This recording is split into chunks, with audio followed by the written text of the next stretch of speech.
সহবাসের সময় লিঙ্গ বেঁকে যাচ্ছে আর সাথে তীব্র ব্যথা। যারা এই সমস্যায় ভুগছেন, আজকের আলোচনা তাদের জন্য। ডক্টর ফারজানা রহমান সাথী, চর্ম ও যৌন রোগ বিশেষজ্ঞ, কনসালটেন্ট, মেরিনোভা, মালিবাগ ব্রাঞ্চ। মেডিকেল টার্মে আমরা এই রোগটিকে পেরোনিস ডিজিজ বলে থাকি, যার বাংলা অর্থ হচ্ছে লিঙ্গ বেঁকে যাওয়া রোগ। এবার আমরা আসি, এই রোগটি কি কারণে হয়, এই রোগটি কি ধরনের রোগ। পুরুষের যে যৌনাঙ্গ রয়েছে তার কিছু মাংসপেশি রয়েছে বা মাসেল রয়েছে, তার যে চারপাশের একটি আবরণী থাকে, এই আবরণীটিকে আমরা মেডিকেল টার্মে টিউনিকা অ্যালবুজিনিয়া বলে থাকি। এই আবরণটিতে যখন সমস্যা দেখা দেয়, যে কোনো সমস্যা কিন্তু নয়, যেমন অনেক দিন পরে দেখা যায় যে এই আবরণীর চারপাশটিতে কিছু কোষ জমা হয়, যেমন কিছু কোলাজেন নামক টিস্যু, এগুলো যখন বেশি বেশি জমা হবে তখন এই আবরণীটি মোটা আরও বেশি লেয়ার তৈরি হয়, অথবা এই লেয়ারটি যখন মোটা হতে হতে একসময় দেখা যায় কিছু লাম্প বা প্ল্যাক বা শক্ত গোটার মতো ডেভেলপ করে। এই টার্মটিকে আমরা করডি বলে থাকি। এই যখন করডি ডেভেলপ করে তখন কিন্তু যখন একজন পুরুষ সহবাস করতে যান অথবা লিঙ্গ উত্থান হতে থাকে তখন একদিকে বেঁকে যায় এবং তীব্র ব্যথা হয়। সময়ের আবর্তনে এই জিনিসটিতে, অর্থাৎ এই আবরণীর যে ছিল তার উপরে কিন্তু আরও কিছু পদার্থ জমা হয়, তার মধ্যে অন্যতম হচ্ছে ক্যালসিয়াম এবং ফিব্রিন। তখন এই সমস্যাটি আরও খারাপ আকার ধারণ করে। এটিই হচ্ছে পেরোনিস ডিজিজ অথবা লিঙ্গ বেঁকে যাওয়া রোগ। এবার আমরা আসি, এর লক্ষণ কি কি, কিভাবে আপনি বুঝবেন যে আপনি এই রোগে আক্রান্ত। প্রথমত, অনেক পুরুষে কিন্তু নিজেরাই এসে বলেন যে আমি যখন সহবাস করি বা আমি যখন লিঙ্গ ধরছি তখন কিন্তু আমি বুঝতে পারি যে আমার এখানে একটি লাম্প বা একটি টিউমার রয়েছে।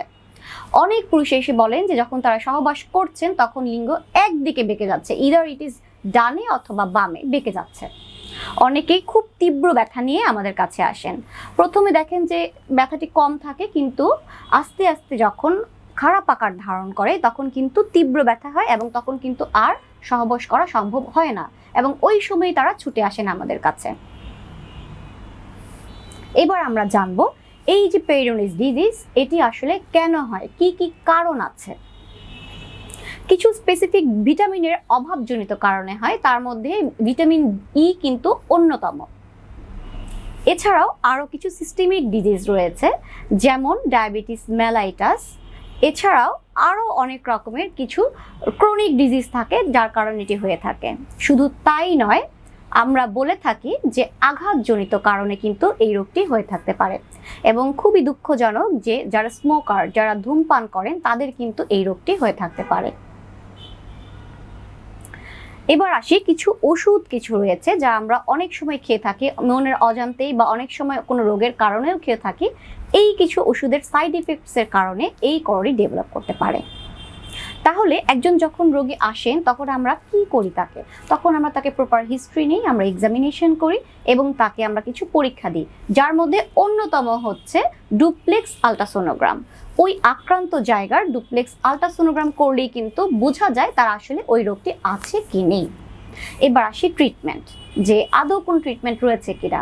হ্যাঁ, এই রোগের কিন্তু অনেক ভালো ভালো কিছু চিকিৎসা রয়েছে, যেমন মুখে খাওয়ার ওষুধ তো রয়েছেই, পাশাপাশি ইনজেক্টেবল ফর্মে আমরা কিন্তু অনেক কিছু দিয়ে থাকি।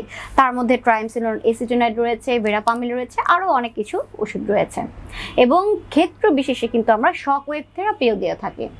আজকের যে মূল আলোচনা, তার বেসিক যে কথাটি আমি আসলে বলতে চাই, অনেকে মালিশ ইউজ করেন, অনেকে অনেক অয়েন্টমেন্ট বা ক্রিম ইউজ করে থাকেন অনলাইন বা অফলাইন থেকে, অনেকে বলে থাকে যে খুব কার্যকরী। এটি আসলে একেবারেই ভুল তথ্য। কখনোই এই রোগের জন্য কোনো রকমের মালিশ, ক্রিম বা অয়েন্টমেন্ট ইউজ করা যাবে না, কারণ এক্ষেত্রে রোগী তো ভালো হবেনই না, বরং আরও খারাপ আকার ধারণ করবে। তাই নিজেকে জানতে হবে এবং সঠিক চিকিৎসা করতে হবে। ধন্যবাদ।